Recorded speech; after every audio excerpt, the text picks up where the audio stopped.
There's a moment that happens to almost every car owner eventually. Something will break. Something small. A switch. A bulb. A sensor. You do what your father did. And his father before him. You pop the hood. But something is different now. The engine bay of a 2026 pickup truck does not look like an engine bay anymore. It looks like the inside of a laptop. Sealed panels. Proprietary fasteners. Components you are not supposed to touch. That's not a coincidence. Over the past 2 decades, automakers have quietly and systematically redesigned their vehicles, not just for performance but for control. And the result is a car that you paid for, insure, and park in your own driveway, but don't fully own. To understand how we got here, you have to understand one simple business insight that changed everything. A car sold once is revenue. A car that needs servicing forever is a business model. Let's start with something basic. A window switch. On a truck from the 1990s, a window switch was exactly that, a switch. It cost $5 at a junkyard. You plugged it in, the window worked. On a modern Ford or Chevrolet, that same switch contains a digital serial number registered to your specific vehicle. Install an identical switch from a salvage yard, and the truck's onboard computer will recognize the mismatch and refuse to operate it. The part is not broken, the wiring is fine, but without a dealership connecting a diagnostic laptop and authorizing the new component, the truck simply won't acknowledge it exists. This practice, known in the industry as parts pairing, is now standard across most major manufacturers. Its stated purpose is security and quality control. Its practical effect is the elimination of the used parts market and the mandatory funneling of repairs through dealer networks charging upward of $200 an hour. They didn't just change the car, they changed who gets to fix it. Software locks are only half the story. The other half is physical design. Automakers have a phrase for it: value engineering. The idea is to maximize performance while minimizing space. But for the person trying to do their own maintenance, value engineering often looks like a puzzle with no solution. On a 1990 Silverado, replacing a headlight bulb took 30 seconds and a flathead screwdriver. On many current generation trucks, the same job requires removing the wheel well liner, partially disassembling the front fascia, and in some cases, reaching blind into a cavity behind the bumper. Some German manufacturers have gone further, eliminating the transmission dipstick entirely. You cannot check your own fluid. You must trust a dashboard sensor. And when that sensor eventually fails, the repair pathway often leads not to a $15 sensor replacement, but to a transmission service you never saw coming.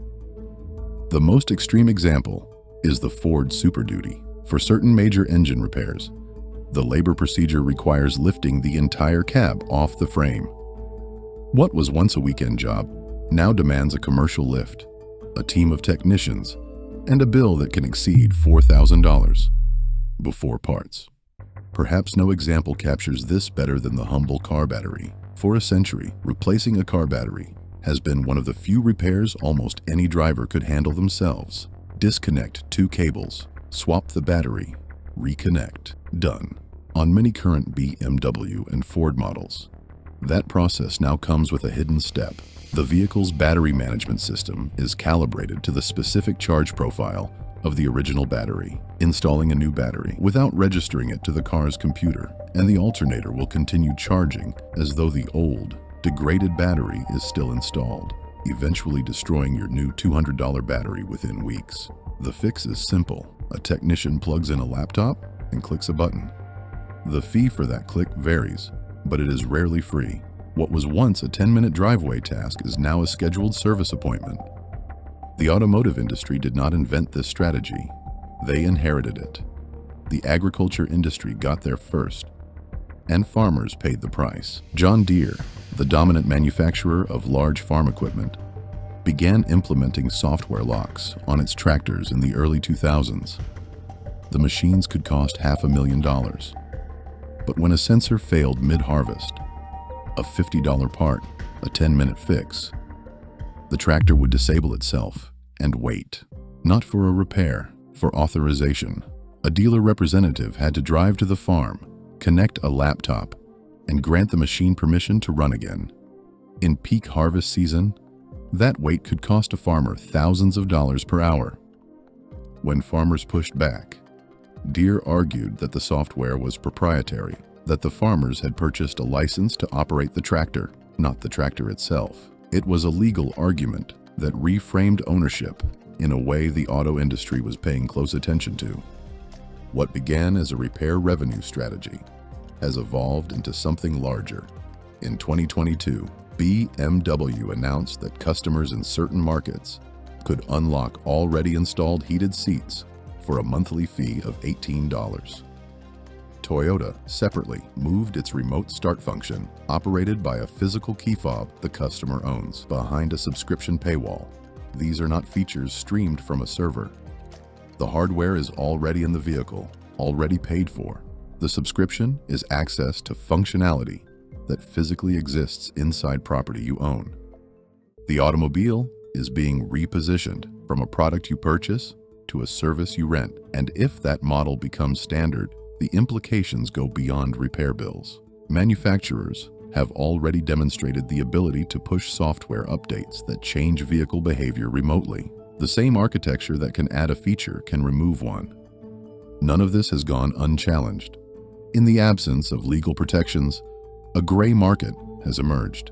Independent mechanics have sourced bootleg diagnostic tools that replicate dealer software. Farmers have purchased unauthorized firmware, some reportedly originating from Eastern Europe, that removes John Deere's software restrictions entirely. And across the country, a quiet movement of drivers is simply opting out, keeping older, analog vehicles running longer, maintaining trucks and cars from an era before the digital lock existed. It is not nostalgia. It is a calculated decision about ownership. Here is what the evidence shows. When you purchase a modern vehicle, you are acquiring something more complicated than property. You are entering a long-term relationship with a manufacturer who controls the software, influences the parts supply chain, and has a direct financial interest in where and how your vehicle gets repaired. That is not inherently criminal, but it should be transparent, and it largely isn't. There are two meaningful responses available to individual consumers right now. The first is legislative. Right to repair bills at the state and federal level would require manufacturers to provide diagnostic access, tool availability, and part supply to independent repair shops and individual owners. Several states have made progress. Most have not. The second is personal. The used market for pre-digital vehicles, trucks and cars built before software locks became standard, has never been more valuable. Not as a collector's item, as a functional choice about what ownership actually means. The car industry will tell you that modern vehicles are more reliable, more efficient, and safer than ever. On many metrics, that's true. But reliability and repairability are not the same thing. And a vehicle you cannot fix is a vehicle you do not fully own. Thank you for watching this video, and if you would like to subscribe to the channel, that would be much appreciated. Also like the video and share. Thank you.